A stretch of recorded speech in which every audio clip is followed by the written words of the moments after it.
this is the start then of my mood board, let's say. So Mad Max was a category.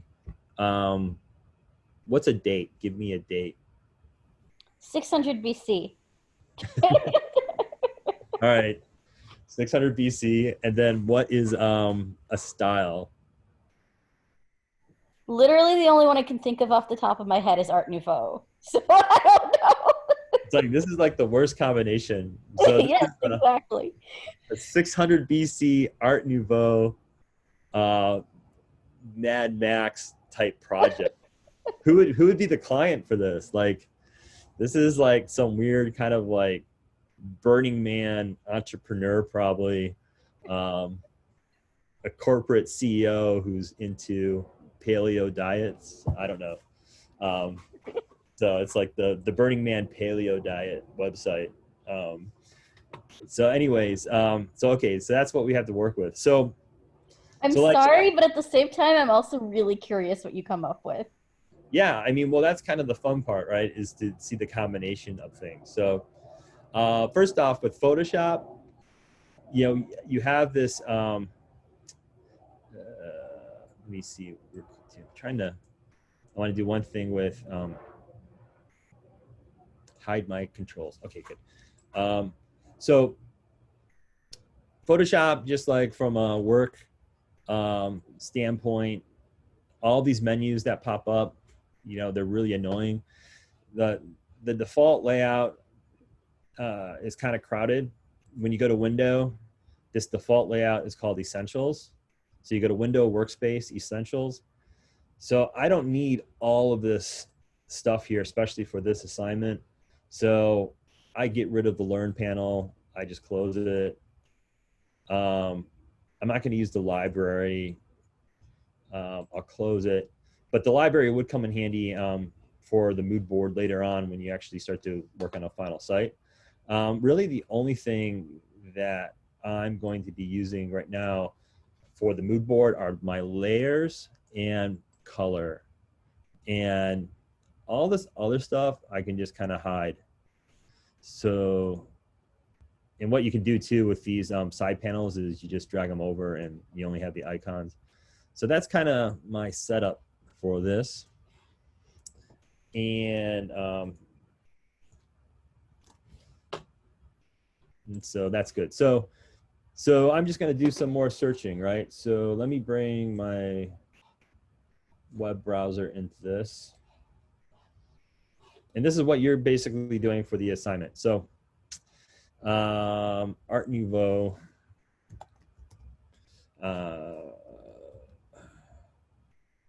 So we're just searching for Art Nouveau images. And usually I'm going into just images here and just right click what I like, copy, and go back into Photoshop and paste. And then once you paste something, you don't have to stick with the size that you paste it as. So, you know, a good keyboard shortcut right off the bat is Command T or Control T on a PC. And you can just drag a corner and think about the scale of what you're working at here. So bringing in Control T, sorry, is Control T free transform or is it just for resizing? It is free transform. So when you hover over a corner, you get the little curve there that lets you rotate. If you don't like what you did, you can undo it. You can also hit shift, and shift will let you drag aside, and you can do a disproportional scale. And basically rotating scale, but there's other keyboard shortcuts here. If you want to, you can play with these if you want to do something more abstract. So clicking on Command lets you drag one corner so you can distort something like this. So that's kind of fun. Command Option lets you distort two corners, and then Command Option Shift, which is cool, will let you do it in perspective. So, So what are those on like if we were gonna select them because like we haven't got all like the shortcuts memorized, like if you were gonna select them, what would we select from like the edit or some drop down menu? yeah, in the menu itself, oops. In the menu itself, transform is located under edit, and then you have all these options here. So, so the actual shortcut for free transform is right there. And basically free transform is combining all of these things. So using Command T or Control T lets you do scale, rotate, skew is with that option, command, combination, perspective is shift, option, command, distort is when you're just hitting command or alt on a PC to just grab a corner and distort the image. So they're all right here. So it's all under edit. Thanks. So yeah, so it's all right there. Plus you have other things too, like you have your, if you go back under transform, flipping and rotating. So I use these every so often. The other thing you can do is you can just right click, you select the image and let's see. I thought, oh, if you, I think if you make a selection, so if I go to my layers palette and you option or alt click if you're on a PC on a layer, it'll make a selection around that layer. And then if you go up into your, let's see, let me hide this. I gotta hide something here.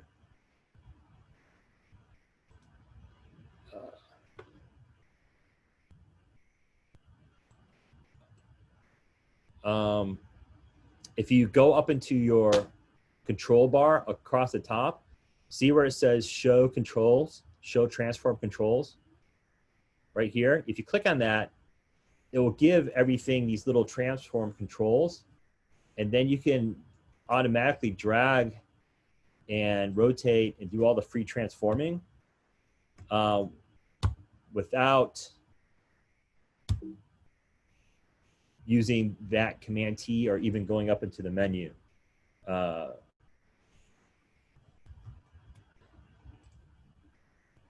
So that's like a nice little trick.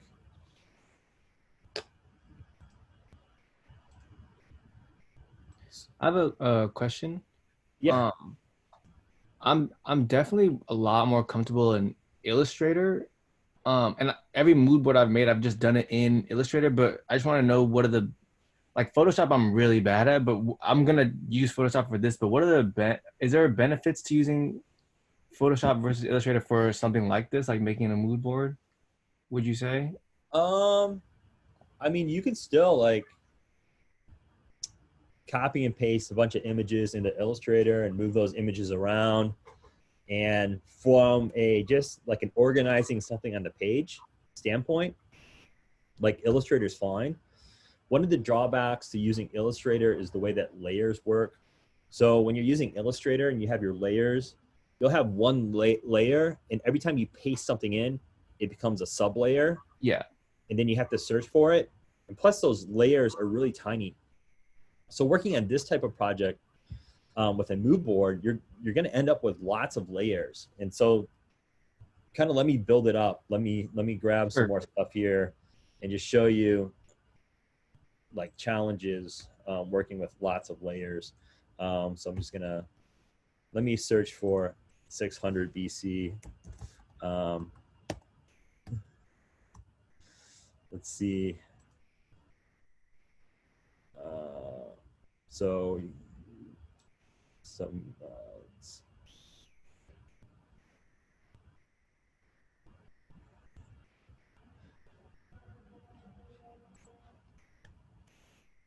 I'll just make that bigger.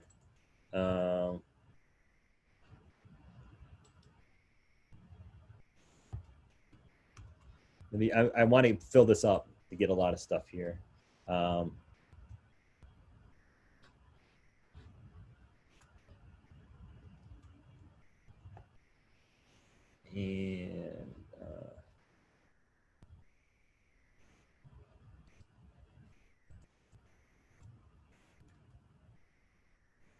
oops. All right, well, let's say this is fine. Okay, so in Illustrator, you have a little, it's harder to probably find things. What's nice about Photoshop is you can, as you see here, it's like I just click on that image and it selects it in the layer for me. So that's really nice. Mm-hmm. You know, the other thing you can do in Photoshop is you can mask things out. So the way that works, if you're not familiar with masking, underneath, if you go to your toolbar, your default move tool is this little crosshair. That keyboard shortcut's V. And then below that, you have this square or this rectangle that has the dotted edges. And the keyboard shortcut for that is M. And that's your marquee select. So let's say I want to change the actual boundaries of an image. Like I don't want to have, for this image here, I want to fit it within like a smaller area. So you can hit M for the marquee tool, drag out, select it, and then in that layers palette in Photoshop, you go down below and there's an icon next to the FX. It's the, I call it the Japanese flag. You click on that and you can mask out your image. So this way you can change the basic boundaries of the image by creating a quick mask for it. So you're, you're like cropping it out basically. So that's a nice thing. In Illustrator, you would use the clipping mask tool, clipping masks, or clipping paths, which are kind of the same thing as this in a way. Mm-hmm. You know, so, you know, that's an option in both. It's when you start to get into more kind of painterly things in Photoshop, that's where the advantages of Photoshop really become clear. Like taking stuff out of images and stuff like that, right? Or like, yeah, and you're not really doing this for this assignment, so that's fine. The one thing Illustrator would be really good at too is creating like your color swatches. So let's say this is the layout and I'm happy with this layout. The next part of the project for me, let's say in this mood board, is to create a series of color swatches. So this is part of the you know, the branding focus for this style that I'm trying to achieve with the mood board. So first I would do some research on colors. So you know, ancient colors from ancient Rome.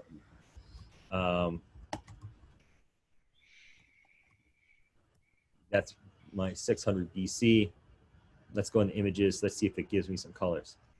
So yeah, it gave me some color swatches here. So this is kind of nice. So I'm gonna just basically copy one of these, maybe this one, copy, and then go into Photoshop, paste it in there. In a way, you can kind of use this as your color swatch if you want to. Or you can build up like a series of color swatches that go across the page somehow. So let me just kind of, let me bring this on top. So let's say I want to have some color swatches go across the top. When I do this in Photoshop, I use the shape tool. So you go all the way down the toolbar, right above the hand tool is this tool right here. And it's basically a series of shape tools. So if you click on it, you have other shapes, but I just use the rectangle tool. And you can use this pixels option. So with the pixels option, basically you just draw it out and it appears on that layer that you're drawing it. So when I'm doing this, I'd like to select the color for this. So I'll hit I for eyedropper and click on a color that I want to use. And then it appears in my swatch here. I'll go back into the shape tool, use the keyboard shortcut, and I'll draw out my color swatch. And there it is. And it appears in that layer. So you see what happened to my layers palette. Now I have in this layer, if I move the swatch, it's actually moving. It's on the same layer as this Art Nouveau image. But what you can do then is hit W for your magic wand tool, and it's actually buried underneath this object selection tool. So if you don't see it, you can actually hit Shift W, and it goes through all the tools there, and select the layer, click on that swatch, and then hit V for move, and then Option Shift, and you can create another little swatch. And you can actually, oops, I don't want to do that. Maybe create a couple of them.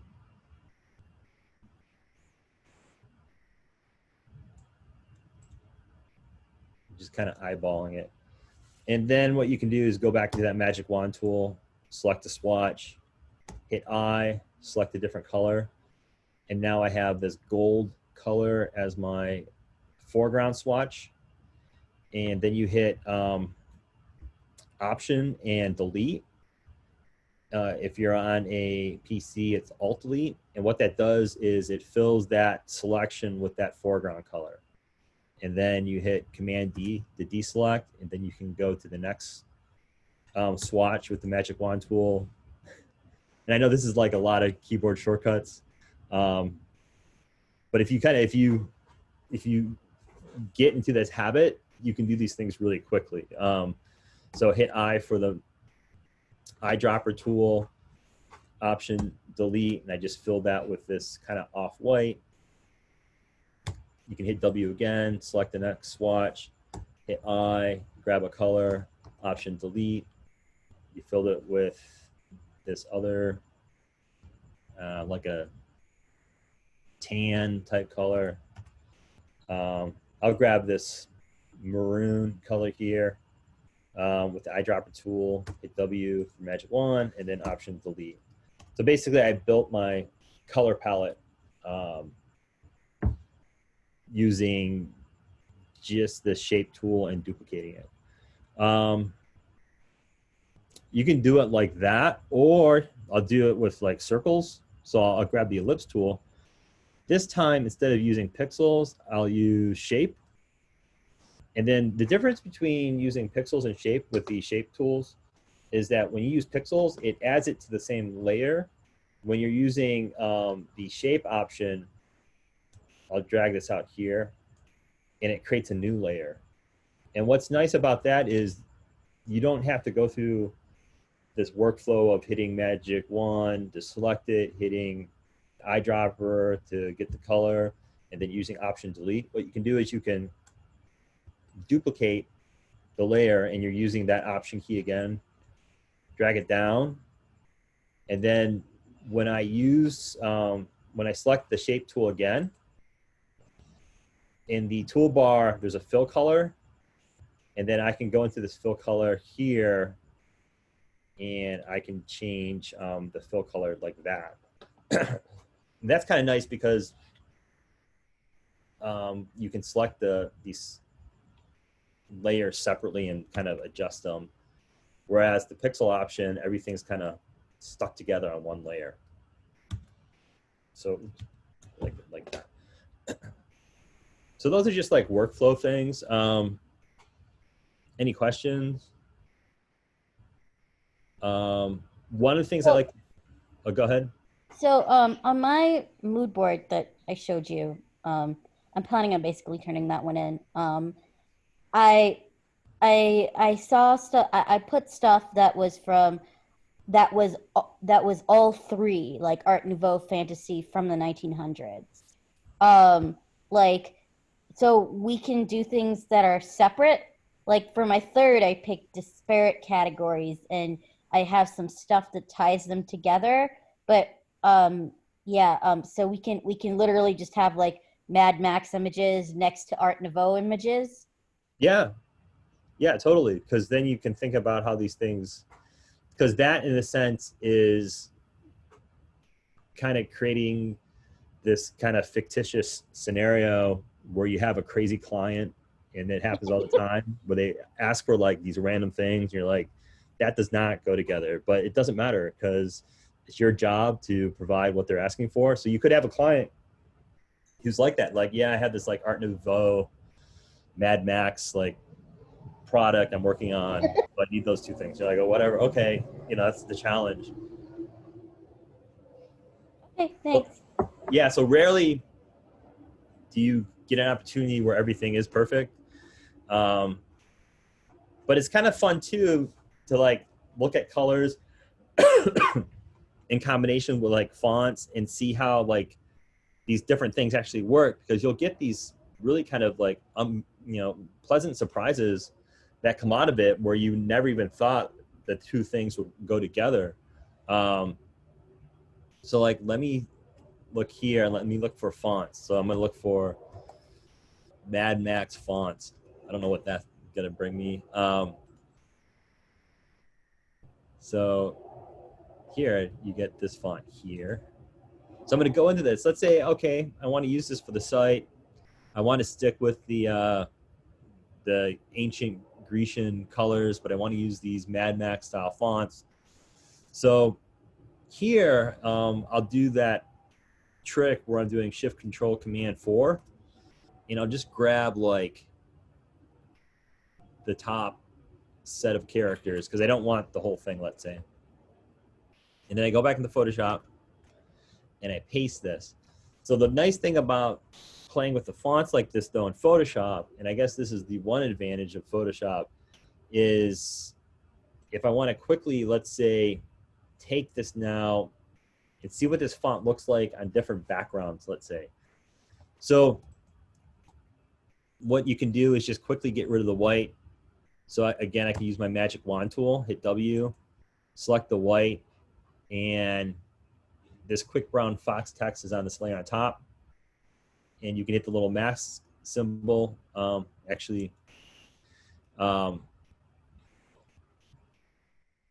me just delete it. It's just easier to delete it. And the other thing I'll do is, when I use the magic wand tool, I want to get everything that's white and get rid of it. So you have to turn off contiguous. So basically, contiguous is only connecting things that are one big piece, and it won't connect little islands inside of things. So if I turn it off, it grabs all the pixels that are white. And oops, I didn't turn it off. So I'm gonna turn it off and then grab all the pixels that are white and just delete. So now I just have the text. And one thing that you can, for the mood board, which is sometimes good to see, is don't make it big. What is it like to have this text now in different colors, let's say? So let's say I want to use one of my swatches as a color. So I can use my eyedropper tool, select the color, use the magic wand tool, select all the black type, and then use that option delete again, and then fill it with that color. So sometimes with the mood board, you want to see fonts in different colors on different backgrounds that relate to the subject matter that you're working on, and the theme that you're working on. So if I want to see quick brown fox, let's say on this golden color too, you can use your marquee tool, hit M, make a selection, but make a new layer. So go to your layers palette and hit the little box icon with the plus sign, make a new layer. drag it down underneath the type, hit I for eyedropper to get the color that you want, and then Option Delete.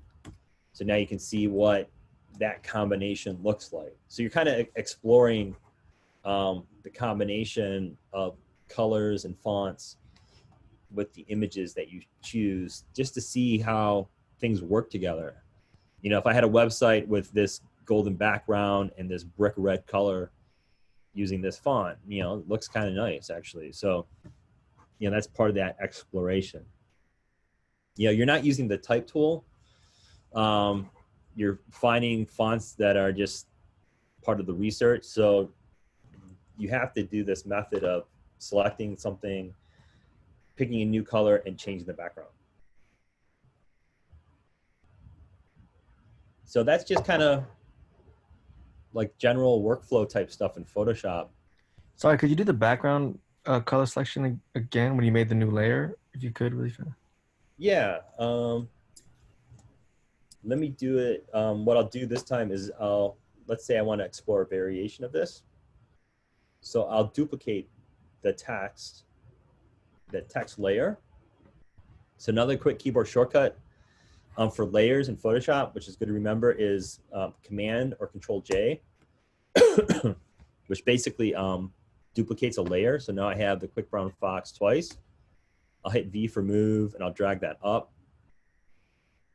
And I'll do the same thing with the background. I will select the background.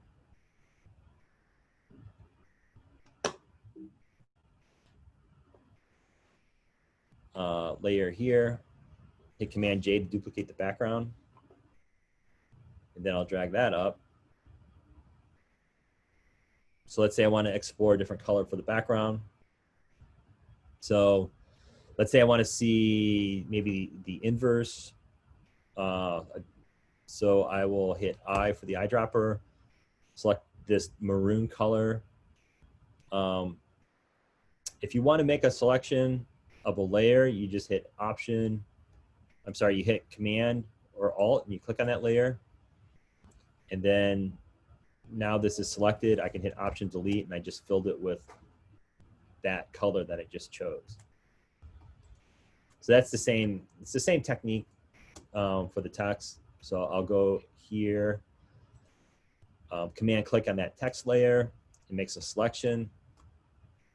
I'll pick a different color. So maybe I'll pick this this color here, this tan color, beige-ish color, and then I'll do another Option Delete. So now I have that font, but in two different color combinations. So the thing to remember is Command or Alt clicking on a layer makes a selection. Eyes for the eyedropper tool, you select the color that you want to fill in that selection, and then you just hit Option Delete, or on a PC, Alt Delete.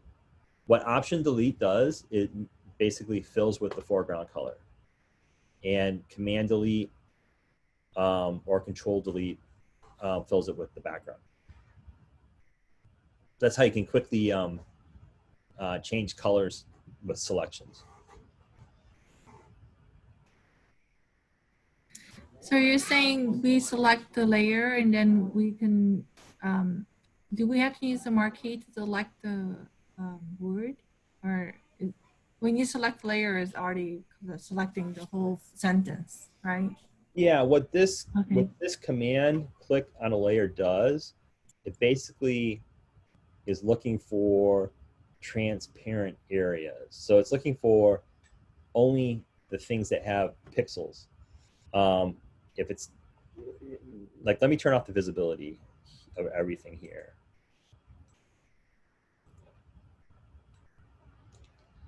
Let's see. So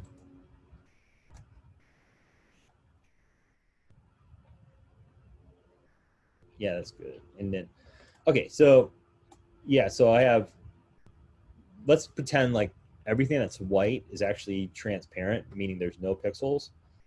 And everything that is tan is something that has pixels. So what option click does, or I'm sorry, command click does, it only selects the things with pixels. So if I command click on that layer, you guys see the marching ants, the little dotted line. It's basically making a selection only around the pixels, and anything that's transparent does not get selected. So then I can. So on the PC is control, right? Marquee, using the marquees. No, on a PC it would be instead of option, it would be alt. I'm sorry, instead of command, it would be control. Control, right? Yeah, control click on a layer, and you'll create a selection around pixels. Yeah. So on a Mac, it's command. On a PC, it is control. Like here, I have this quick brown fox in red. So if I command click on that layer, it'll select the pixels for that one. So it's basically a fast way to use the magic wand tool to select something. So I can go into the tools, click magic wand, or hit W, and hold on one second. And you just got to make sure you have contiguous turned off. And then if I go to that layer, let's see, and click on the text that I want to select with the magic wand tool, it does the same thing. But command clicking is just so much faster. You know, with the magic wand tool, you have to make sure that contiguous is turned off. So there's all these extra steps involved. Whereas if I just command or control click on a layer, it's going to select that layer, make a selection. So it's just a faster way of doing it using that shortcut. So once you select the layer, you can just pick a color and then do the control delete, and then you'll put that color in. Once you have a selection around something, you can pick a color and then you do control delete or option delete. And it's based on whether that color is in the foreground. So if you look in your swatches, the square on top is your foreground. If you hit X, it's you can switch between the two. So the one in the background is your background color. So if you double click on the one in the background, you can change the background color too. And that is command delete or control delete. So option delete fills with the foreground color. Command delete fills with the background color. And then you can swap them with the X key. So I just swap the colors with the X key. So yeah, it's just more shortcuts for you. But as you learn these shortcuts, it just makes things faster, you know. And what we'll be using Photoshop for is, we'll talk about images. In the next module, I'll talk about images a lot more, images for the web.